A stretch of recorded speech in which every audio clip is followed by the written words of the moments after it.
it can be around and how loud it can be and just all the kind of happiness it brings people and the joy it brings people. I knew then that football was something that was made for me.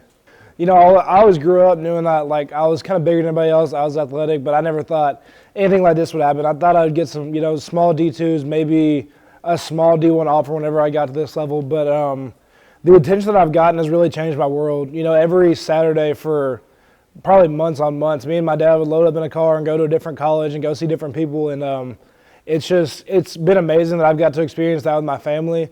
You know, we've been able to spend a lot of time together that I feel like otherwise we might not have.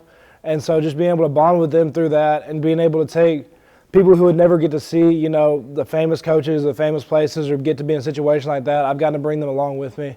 For a good while, I didn't want to go early. I didn't really want to leave Lindale and leave the people here because, you know, this is where I've been my whole life. I've never really moved. But throughout the season, I, kind of understood that football is what I love to do. It's just a passion of mine. It's what I enjoy doing, and having that kind of like 6-month span wherever I wouldn't be playing football, it would be like torture to me. And then just the opportunities I'll get to have now. I'll get to go do spring ball with Alabama. I'll get to be on campus as a college student, learn the coaches, learn the players I'll be with. And so there's just so many great opportunities to go in early that I couldn't pass it up.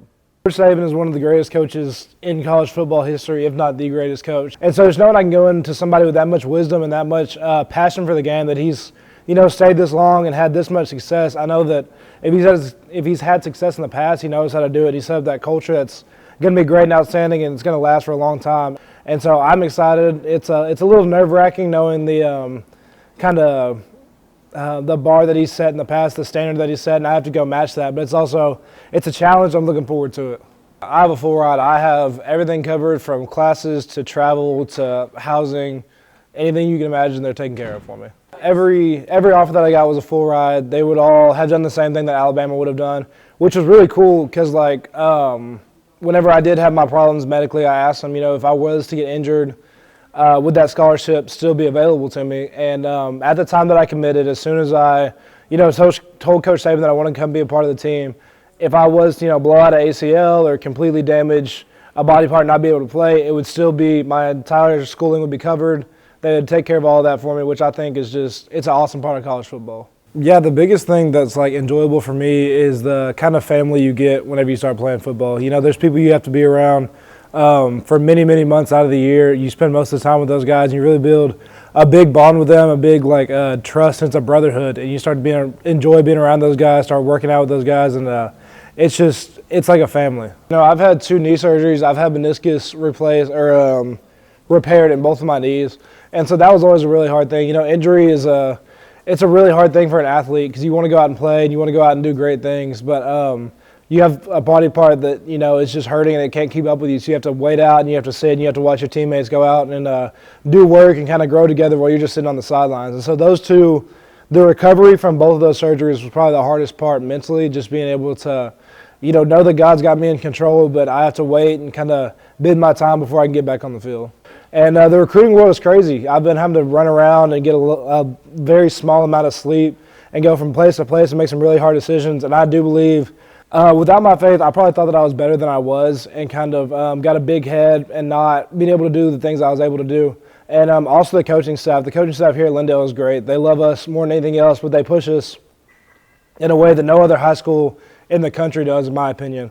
My parents, they've been a huge, you know, part of this whole recruitment process. Like I said, me and my dad load up, I don't even know how many times, and driven to different colleges. We probably spent more in gas than I would have on college, so the scholarship's kind of canceling out. But he's been great, and my parents have been great. And they've walked me through this process. You know, I'm so young, I don't know everything, obviously, and they've given me as much wisdom as they possibly could and helped me and kind of carried me to where I am today, but also let me be my own person and make my own decisions. And they knew whenever the time to kind of step up and give their voice and the time to sit back and just let me figure it out what was best for me. My parents knew that, you know, they can have their input and they would have a voice and they would obviously be able to influence my decisions, but they just kind of pushed me in the direction that they knew what was best for me whenever I couldn't decide for myself, whenever they had more wisdom than me in situations. But in times where they really knew that I needed to make a choice for myself, they were great about kind of backing off and just letting me think for myself and be able to make the big decisions. Like whenever it came down, I think I had a top 7 at one point or a top 8,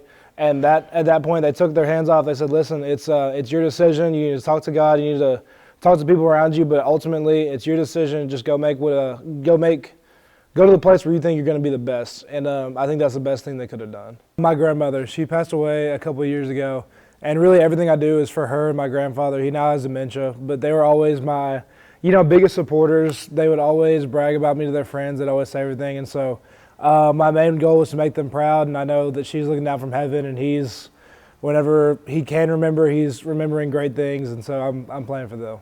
Honestly, I'd say just keep chasing your dreams. It's going to be hard.